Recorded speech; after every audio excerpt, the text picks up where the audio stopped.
Aujourd'hui, nous faisons la méthode du cas pratique. Alors, qu'est-ce qu'un cas pratique? Le cas pratique, ça va être à peu près l'ensemble de votre vie professionnelle.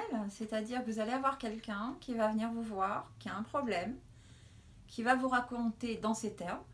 Et vous, sur ce problème, il va falloir mettre des éléments juridiques. Alors, je vous raconte une histoire banale. Une dame vient vous voir. Elle marchait dans la rue, il y avait un nid de poule, elle est tombée, elle a perdu une journée de travail, elle a abîmé sa chaussure, elle s'est fait une entorse, elle est folle de rage. Donc, qu'est-ce que vous allez lui dire à cette dame?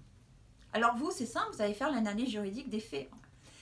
Vous allez lui dire, madame, vous êtes tombée sur de domaine public, madame, il y avait un nid de poule, donc c'est un défaut d'entretien de l'ouvrage public, madame, vous avez droit à des indemnités, le maire, la ville doivent vous rembourser.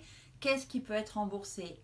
Votre dommage corporel, mais peut être aussi remboursé le fait que vous n'avez pas pu conclure un contrat.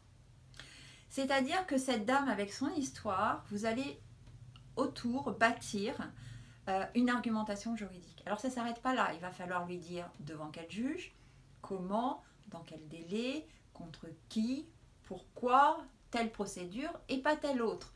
C'est-à-dire on ne vous demande pas simplement de traduire en droit, on vous demande aussi de donner la méthodologie pour dire à cette dame, ben voilà, vous allez pouvoir contester la décision ou l'accident selon telle et telle procédure.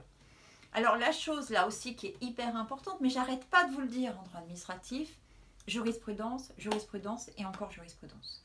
En droit administratif, si vous ne mettez pas la jurisprudence pour traduire des faits ou un argumentaire juridique, voilà, on va toujours penser qu'il y a un manque dans votre copie. Donc vraiment, d'où le gageat, d'où votre meilleur ami le gageat. Donc je reprends l'idée du cas pratique, on va prendre autre chose, vous avez votre voisin. Le voisin qui obtient un permis de construire, le voisin n'est pas content du tout, il vient vous voir en disant voilà, je ne veux pas qu'il ait son permis. Donc vous allez lui dire quoi en gros? Vous allez dire bah, écoutez monsieur, il faut le faire retirer, il faut le faire abroger, il faut faire un recours, il faut faire un référé, il faut faire un recours pour excès de pouvoir devant le juge, vous avez 2 mois pour le faire. À partir de quand courent les délais? On a la jurisprudence sur le retrait d'âme cachée, entre autres, éternellement ensuite. On a la jurisprudence sur l'abrogation. On a le code des relations entre l'administration et les administrés. Voilà, vous allez lui trouver des éléments qui vont vous permettre de lui donner une solution.